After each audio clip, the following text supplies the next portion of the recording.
తెలుసుకోవాలి, దేవుని రాజ్యాన్ని తెలుసుకోవాలి. ఆ రోజు వాళ్ళు ఎదురు చూస్తుంది ఎవరినంటే మెస్సయ్య.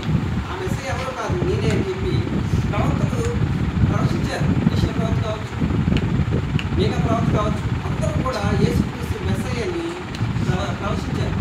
ఆయన ఆ గ్రామాలకు వస్తూ దేవుని రాజ్యాన్ని ప్రతి ఒక్కరూ తెలుసుకోవాలని ఆయన ప్రకటిస్తూ వెళ్తూ ఉన్నారు.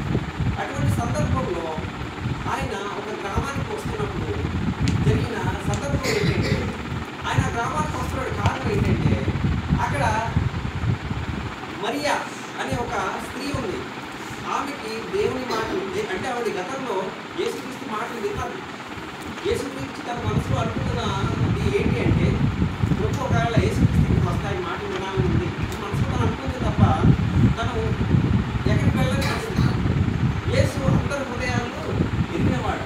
ఎవరైతే ఆయన మాటలు వినాలి, ఆయన మాటలు చదవాలి, ఆయన చెప్పిన ప్రకారం చేయాలని చెప్పి ఎవరైతే ఆశిస్తారో యేసుకి ఆ విషయం తెలుస్తుందట తెలుస్తుంది.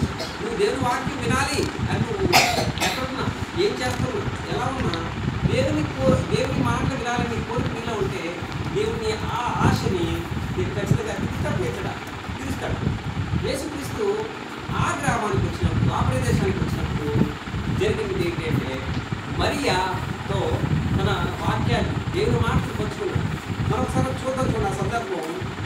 అంతటా వాళ్ళు ప్రయాణమైపోతుంది కదా, ఆయన ఒక గ్రామంలో ప్రవేశించిన తర్వాత ఏం జరిగిందంటే, మార్తా అని ఒక స్త్రీ ఆయనను తన ఇంట చేర్చుకునేది. ఆమెకు మరియా అను సహోదరి ఉండేను. ఈమె యేసు పాదముల యొక్క కూర్చుండి ఆయన బోధ విలుచూ ఉండేను.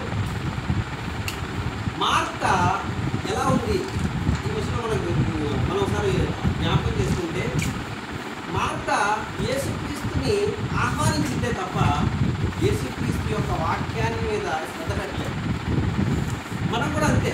మనం కొన్ని సందర్భాల్లో చర్చికి వెళ్తాం, నామకార్థంగా వెళ్తాం, లేదంటే ఏంటంటే సాంప్రదాయంగా అదొక ఆచారంగా వెళ్తూ ఉంటాం తప్ప వాక్యం మీద మనం శ్రద్ధ పెట్టాం, పాలన ఇస్తాం.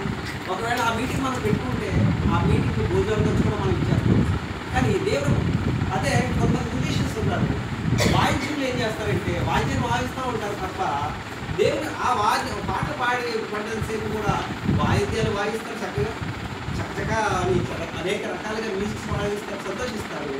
కానీ కరెక్ట్గా వాక్యాన్ని మొదలెట్టే కలిగి మాత్రం ఎవరు కనిపిస్తారు. నువ్వు నేను ఎలా ఉండాలంటే మరి ఎలా ఉండాలి. మరి ఏం చేస్తుంది, మార్తా ఆతిథ్య ఇవ్వడంలో శ్రద్ధ చూపించింది, కాదనలేదు. యేసుక్రీస్తుని చేర్చుకుంది, రమ్మంది, ఆహ్వానించింది, గౌరవించింది. అడిచిన యేసుక్రీస్తుతో పాటు వచ్చిన శిష్యులను కూడా చేర్చుకుంది. కానీ మరియా ఏం చేసిందంటే, మార్తా అక్కడ నుంచి కనిపించింది మనకి. అంటే ఎప్పుడు కనిపిస్తుంది అంటే యేసుక్రీస్తుకి ఆ తర్వాత వచ్చింటారు. కానీ మరియా ఏం చేస్తుందంటే, యేసుక్రీస్తు రాగానే యేసుక్రీస్తు మొదలుపెట్టారు ప్రసంగం, ఆయన బోధ. యేసుక్రీస్తు ఎప్పుడు కూడా ఆయన ఒక నిమిషం కూడా ఖాళీగా ఉంటాడు, వాక్యాన్ని బోధిస్తున్నాడు, పర్వకార్యాన్ని బోధిస్తాడు. మారుమనసు పొందండి అని చెప్పి ఆయన దేవుడు రాజు గురించి మర్మ విషయాలు అక్కడ చెప్పుకున్నప్పుడు మరియా శ్రద్ధగా వింటుంది. మా వచనం చూసినట్లయితే మనకి తెలుస్తుంది. ఈమె ఆయన పాదముల యొక్క కూర్చుండి ఆయన బోధను విధించుకుంటేను ఎక్కడ కూర్చుందంటే యేసుక్రీస్తు దగ్గర కూర్చునిపోయింది, పాదాల దగ్గర కూర్చుంది, యేసుక్రీస్తు చెప్తుంది.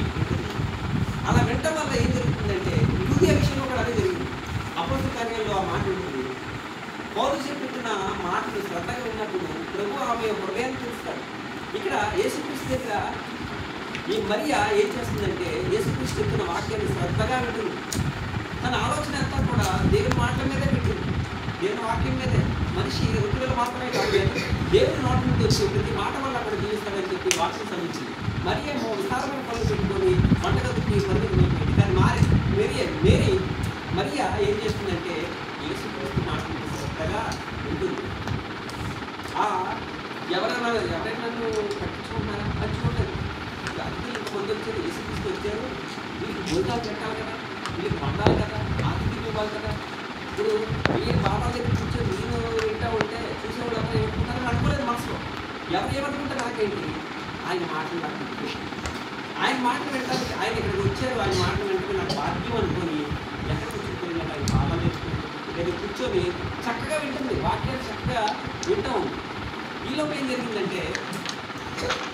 జరిగిందంటే మార్త విస్తారమైన పని పెట్టుకుని చేత తొందరపడి ఆయన ప్రభువా, నేను ఒంటరిగా పనిచేయటకు నా సహోదరులను దృష్టి పెట్టినందున నీకు చింత లేదా?